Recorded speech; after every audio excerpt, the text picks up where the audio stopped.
Hi everyone. Basically आज की इस वीडियो में जो बात करने जा रहे हैं वो बात करने जा रहे हैं legal aptitude question most important जो भी स्टूडेंट एलएलबी या लॉ एंट्रेंस एग्जाम की प्रिपरेशन कर रहे हैं। यह वीडियो उन सभी स्टूडेंट के लिए मोस्ट इंपोर्टेंट है बिकॉज आपके लॉ एंट्रेंस एग्जाम में लीगल एप्टीट्यूड से काफी क्वेश्चन आते हैं। तो मैं आपको लीगल एप्टीट्यूड के जो भी इंपॉर्टेंट क्वेश्चन है आज की इस वीडियो में सारे के सारे कवर कराऊंगा। एंड बेसिकली मैं इस वीडियो में आपको 120 क्वेश्चन कराऊंगा आपके लीगल एप्टीट्यूड के।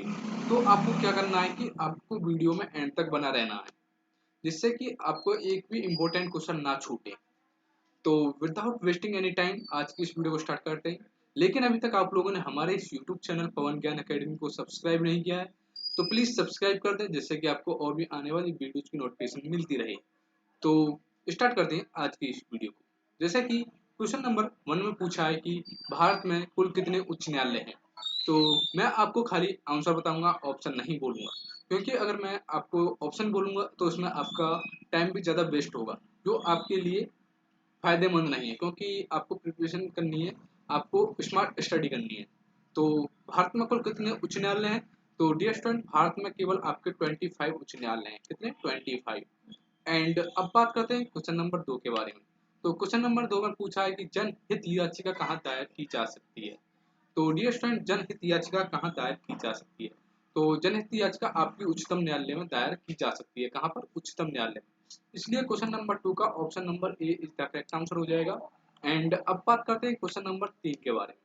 तो क्वेश्चन नंबर 3 में पूछा है किस अनुच्छेद में उच्चतम न्यायालय को परामर्शदारी बनाया गया है। किस अनुच्छेद में उच्चतम न्यायालय को परामर्शदारी बनाया गया है।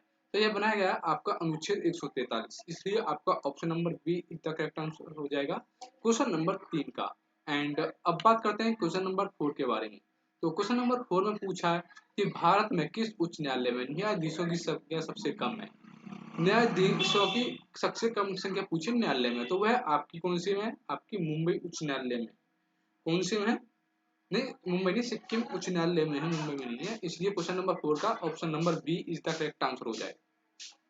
एंड अब बात करते हैं क्वेश्चन नंबर 5 के बारे में।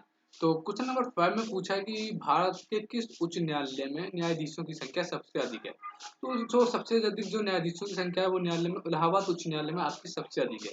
इसलिए क्वेश्चन नंबर 5 का option number A is the correct answer हो जाएगा। एंड अब बात करते हैं क्वेश्चन नंबर 6 के बारे में। तो क्वेश्चन नंबर 6 में पूछा है कि भारत का सबसे बड़ा उच्च न्यायालय कौन सा है। तो भारत का जो सबसे बड़ा उच्च न्यायालय है वो आपका इलाहाबाद उच्च न्यायालय है। इसलिए क्वेश्चन नंबर 6 का option number A is the correct answer हो जाएगा। एंड अब बात करें क्वेश्चन नंबर 7 के बारे में। क्वेश्चन नंबर 7 में पूछा है कि उच्च न्यायालय के क्षेत्र अधिकार हटाने या बढ़ाने का अधिकार किसको प्राप्त है। तो डियर स्टूडेंट, जो आपको उच्च न्यायालय एवं क्षेत्र अधिकार को बढ़ाने या घटाने का जो अधिकार वो भारतीय संसद को। इसलिए क्वेश्चन नंबर ऑप्शन 7 का option number A is the correct answer हो जाएगा। एंड अब बात करते हैं क्वेश्चन नंबर 8 के बारे में। तो क्वेश्चन नंबर 8 में पूछा है कि उच्च न्यायालय के न्यायाधीशों की नियुक्ति कौन करता है। तो डियर स्टूडेंट, आपकी जो उच्च न्यायालय के न्यायाधीशों की जो नियुक्ति करता है वो आपका प्रेसिडेंट करता है, भारत का राष्ट्रपति करता है।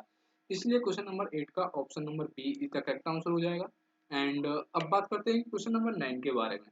तो क्वेश्चन नंबर 9 में पूछा है कि उच्च न्यायालय का न्यायाधीश कितने आयु तक अपने पद पर बना रह सकता है। तो डियर स्टूडेंट, जो आपका उच्च न्यायालय का जो न्यायाधीश होता है वो केवल 62 ईयर्स अपने न्यायालय पर बना रह सकता है, 62 वर्ष। इसलिए option number B is the correct answer हो जाएगा क्वेश्चन नंबर 9 का। एंड अब बात करते हैं क्वेश्चन नंबर 10 के बारे में।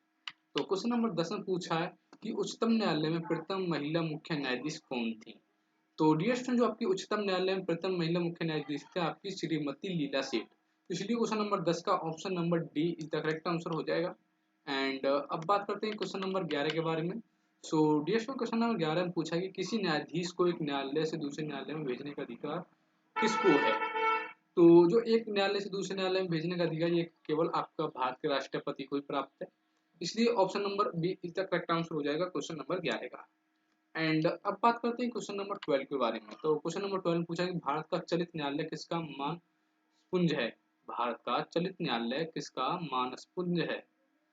तो ये आई थिंक इसका जो आई थिंक मेरे हिसाब से इसका थोड़ा सा मुझे कंफ्यूजन हो रही है, लेकिन इसका जो राइट आंसर है डॉक्टर एपीजे अब्दुल कलाम है क्वेश्चन नंबर 12 का। ये मैं कंफर्म नहीं कर सकता, आई थिंक इसमें मुझे थोड़ा सा कंफ्यूज हो रहा है इस क्वेश्चन में। तो यह आप अपने हिसाब से भी कर सकते हो। अब बात करते हैं क्वेश्चन नंबर 13 के बारे में। तो इसमें पूछा है क्वेश्चन नंबर 13 में कि किस उच्च न्यायालय में सबसे अधिक स्थायी एवं अस्थायी खंडपीठ है। तो डियर स्टूडेंट, जो आपके जो सबसे स्थायी एवं अस्थायी जो खंडपीठ है वो आपके गुवाहाटी में उच्च न्यायालय में स्थित है। कौन से में? गुवाहाटी उच्च न्यायालय में।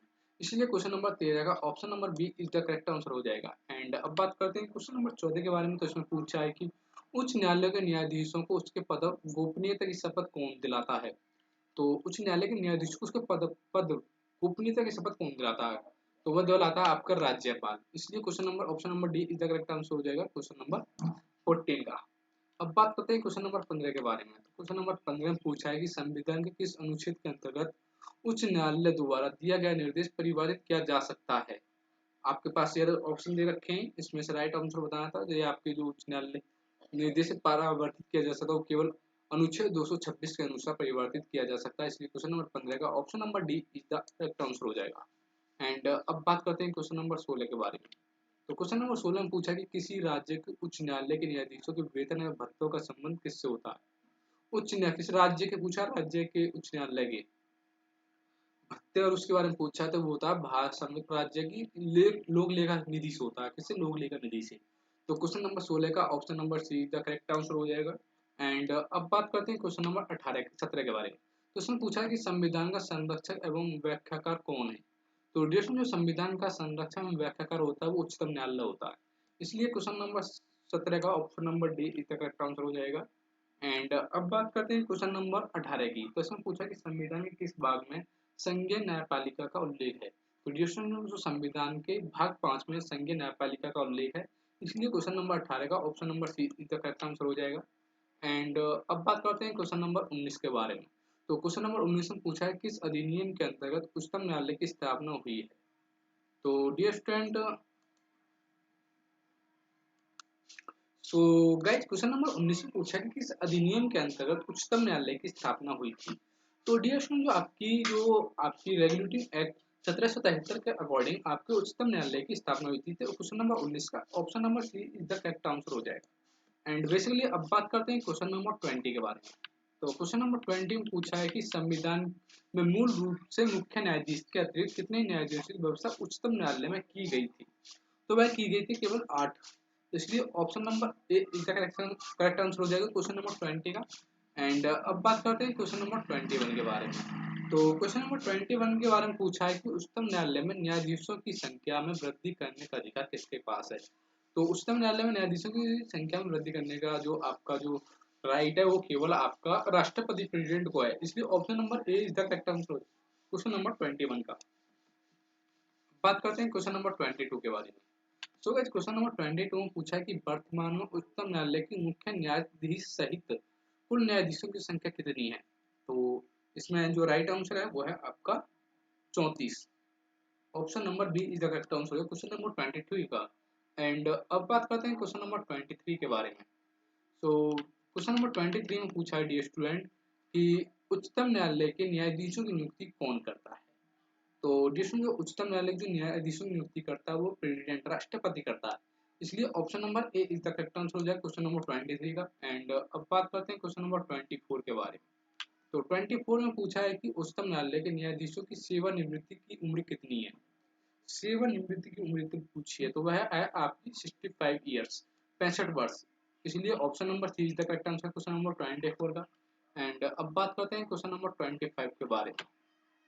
तो डियर क्वेश्चन नंबर 25 में पूछा है कि हिंदू विवाह अधिनियम बनाया गया था। तो डियर जो आपका हिंदू विवाह अधिनियम बनाया गया था वो बनाया था 1955 में। कब? 1955 में। इसलिए option number C is the correct answer हो जाएगा ऑप्शन क्वेश्चन नंबर 25 का। एंड अब बात करते हैं क्वेश्चन नंबर 26 के बारे में। तो इसमें पूछा है कि शरीयत अधिनियम पारित किया गया। तो शरीयत अधिनियम जो पारित किया गया था वो 1937 में पारित किया गया था। एंड अब बात करते हैं क्वेश्चन नंबर 27 के बारे में। सो क्वेश्चन नंबर 27 पूछा है कि सीआरपीसी का संक्षिप्त रूप है। तो डियर जो सीआरपीसी की जो संक्षिप्त रूप है वो है criminal procedure code. Option number B is the correct answer हो जाएगा क्वेश्चन नंबर 27 का। एंड अब बात करते हैं क्वेश्चन नंबर 28 के बारे में। सो गाइस क्वेश्चन नंबर 28 में पूछा है कि दीवानी प्रक्रिया संहिता क्या है। तो डिस्ट्रीब्यूशन दीवानी प्रक्रिया संहिता है, ये आपकी प्रक्रिया से संबंधित विधि है। क्वेश्चन नंबर 28 का option number B correct answer हो जाएगा। एंड अब बात करते हैं क्वेश्चन नंबर 29 के बारे में। तो क्वेश्चन नंबर 29 में पूछा है डियर स्टूडेंट कि गिरवी रखी जा सकती है। तो डियर स्टूडेंट आपकी गिरवी क्या रखी जा सकती है? तो डियर स्टूडेंट जो आपकी गिरवी रखी जा सकती है वो केवल आपकी चल संपत्ति रखी जा सकती है। कौन सी चल संपत्ति? क्वेश्चन नंबर 29 का option number A is the correct answer हो जाएगा। एंड अब बात करते हैं क्वेश्चन नंबर 30 के बारे में, क्वेश्चन नंबर 30 के बारे में। तो क्वेश्चन नंबर 30 में पूछा है कि एक साझेदारी फर्म के सृजन के लिए कम से कम कितने व्यक्तियों की होना आवश्यक है? मतलब साझेदारी फर्म के सृजन के लिए कम से कम कितने व्यक्तियों का होना आवश्यक है? कम से कम 2 व्यक्तियों का होना जरूर आवश्यक है। एंड अब बात करते हैं क्वेश्चन नंबर 31 के बारे में। तो क्वेश्चन नंबर 31 में पूछा है कि निम्नलिखित में से कौन सा केंद्रीय सरकार का कर नहीं है? तो आपका जो भू राजस्व है केंद्रीय सरकार का उपकर नहीं है, इसलिए option number A is the correct answer हो जाएगा क्वेश्चन नंबर 31 का। एंड अब बात करते हैं क्वेश्चन नंबर 32 के बारे में। सो गाइस क्वेश्चन नंबर 32 में पूछा है कि टॉर्ट मतलब अपकृत्य का अर्थ है। तो डिस्ट्रीब्यूशन टॉर्ट मतलब अपकृत्य का क्या अर्थ है? वो है आपका एक दीवानीय दोष। तो टॉर्ट जो होता है अपकृत्य का जिसका होता है एक दीवानीय दोष होता है। एंड अब बात करते हैं क्वेश्चन नंबर 33 के बारे में। तो क्वेश्चन नंबर 33 में पूछा कि लोकहितवाद की अवधारणा का अर्थ अभ्युदय कहाँ हुआ है? तो लोकहितवाद की अवधारणा का अर्थ अभ्युदय कहाँ हुआ? तो रिएक्शन ये हुआ था आपका संयुक्त राज्य अमेरिका में। कहाँ पर? संयुक्त राज्य अमेरिका में। एंड अब बात करते हैं क्वेश्चन नंबर 34 के बारे में। तो रिएक्शन क्वेश्चन नंबर 34 में पूछा है कि स्वतंत्रता प्राप्ति का बाद पहला विधि आयोग बना। तो स्वतंत्रता के बाद पहला जो आपका बना था वो बना था 1955 में, 1955 में बना था जो पहला विधि आयोग बना था। इसलिए ऑप्शन नंबर सी इसका करेक्ट आंसर हो जाएगा क्वेश्चन नंबर 34 का। एंड अब बात करें क्वेश्चन नंबर 35 की। तो इसमें पूछा है कि किशोर न्याय अधिनियम 2000 के अंतर्गत किशोर से तात्पर्य है। तो किशोर से जो तात्पर्य है अधिनियम 2000 के अकॉर्डिंग तो है 18 वर्ष से कम आयु के बालिक के लिए, इसलिए बालिक। एंड अब बात करते हैं क्वेश्चन नंबर 36 के बारे में। सो गाइस क्वेश्चन नंबर 36 में पूछा है कि भारतीय दंड संहिता के निर्माता के रूप में कौन जाना जाता है? तो डियर आपके पास जो जो निर्माता का नाम जाता है वो आपके लॉर्ड मैकाले को जाना जाता है, इसलिए कुछ ऑप्शन नंबर डी इसका करेक्ट आंसर हो जाएगा क्वेश्चन नंबर 36 का। एंड अब बात करते हैं क्वेश्चन नंबर 37 के बारे में। तो क्वेश्चन नंबर 37 पूछा है कि निम्नलिखित में से कौन एक सिविल लॉ की श्रेणी में नहीं आता है? तो सिविल लॉ की जो श्रेणी में नहीं आता वो भारतीय दंड संहिता नहीं आता है, इसलिए option number D is the correct answer हो जाएगा क्वेश्चन नंबर 37 का जो राइट आंसर है ऑप्शन नंबर डी। एंड अब बात करते हैं क्वेश्चन नंबर 38 के बारे में। तो 38 में पूछा है डियर स्टूडेंट कि स्वतंत्रता के बाद भारत का सर्वोच्च न्यायालय किस वर्ष अस्तित्व में आया? तो यह आया आपका 1950 में, इसलिए ऑप्शन नंबर सी का करेक्ट आंसर हो जाएगा। एंड अब बात करते हैं क्वेश्चन नंबर 39 के बारे में। तो 39 में पूछा है कि भारतीय दंड संहिता किस वर्ष अधिनियमित किया गया? तो डियर स्टूडेंट भारतीय दंड संहिता किस वर्ष अधिनियमित किया गया? यह गया था आपका 1860 में, इसलिए option number see the correct answer हो जाएगा।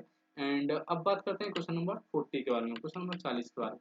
तो क्वेश्चन नंबर 40 में पूछा है कि अधिवक्ता दिवस मनाया जाता है। तो डियर स्टूडेंट ये आपको बताना है कि आपको अधिवक्ता दिवस कब मनाना है, क्योंकि आप एक अधिवक्ता बनोगे तो आपको कमेंट में मनाना है कि अधिवक्ता दिवस कब बनाया जाता है।